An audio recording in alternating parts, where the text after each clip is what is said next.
आज हम एक बहुत बड़ी ज्ञानवर्धक एक कहानी बताएंगे राजा भोज के वक्त। वो कहानी ऐसी है जिसमें राजा भोज ने अपने राज पंडित से पूछा कि वो बताओ कि जो ऐसा कौन सा कुआं है जिसमें आदमी गिरने के बाद बाहर नहीं निकल पाता है। अगर आप इसका उत्तर मुझे 7 दिन में नहीं दोगे तो आप मेरे राज्य को छोड़कर किसी और जगह चले जाना। राज पंडित घबरा गया क्योंकि उसको वहां पर इतने ऐशो आराम, इतनी सुविधाएं और राज पंडित की डिग्री और इतनी प्रजा से मान मर्यादा मिला हुआ था, उसको वो कैसे छोड़ सकता था। और उन सब चीजों से उसका मोह था। अब वो इधर उधर कई लोगों से, पंडितों से, वैद्यों से, बड़े बुजुर्गों के पास जाकर पूछने लगा, मगर कुछ ऐसा जवाब नहीं मिला जिससे कि वो अपने मन में संतुष्टि लाता और ये सोचता कि मैं राजा को बता सकता हूँ। 5 दिन बीत गए। अब वो अपना शहर छोड़कर जंगल की ओर जा रहा था तो रास्ते में उसको एक गडेरिया मिला जो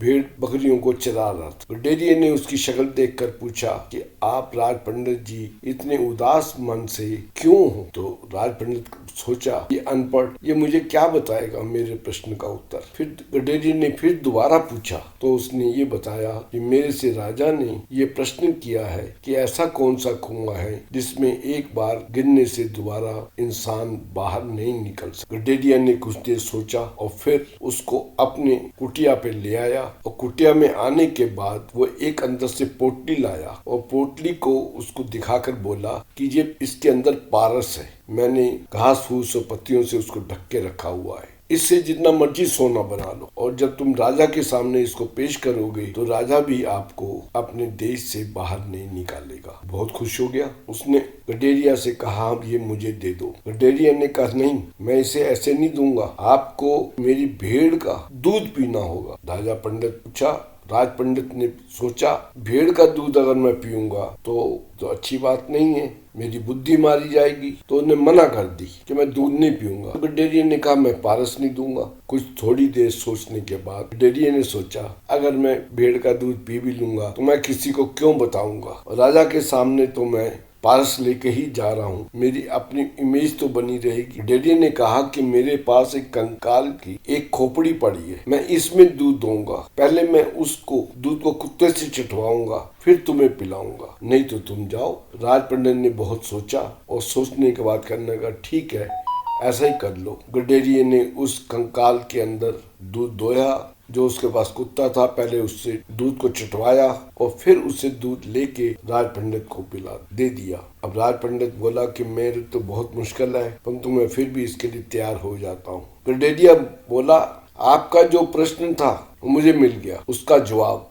वो क्या? यही तो कुआं है कि लोभ और तृष्णा में, यही तो कुआं है लोभ और तृष्णा में जब हम डूब जाते हैं तो हम हर कोई काम उसको पाने के लिए करते रहते, चाहे वो हमारे किसी भी चीज का पालन हो या ना हो। राजपुरोहित को ज्ञान की प्राप्ति हो गई। उसको उस ज्ञान से क्या समझ आई कि उसकी प्रतिष्ठा, संपत्ति खोने का जो डर था हमेशा के लिए समाप्त, और उसने गडेरिया को अपना गुरु मान लिया और राजा भोज के दरबार की ओर चल पड़ा प्रश्न का उत्तर देने के लिए। कि जब इंसान अपने लोभ और तृष्णा के पीछे तक रहता है वो कुछ भी करने के लिए तैयार होता है। यही वो कुआं है जिसमें गिरने के बाद वो कभी बाहर नहीं निकल सकती। ये छोटी सी एक प्रेरणादायक कहानी है जो हमको अपने बलबूते पे खड़ा होने के लिए, स्वाभिमान से जीने के लिए रास्ता दिखाती है। मैं आशा करता हूँ ये छोटी सी प्रेरणादायक कहानी हमारे लिए जीवन का एक रास्ता दिखाती है, लक्ष्य दिखाती है कि हम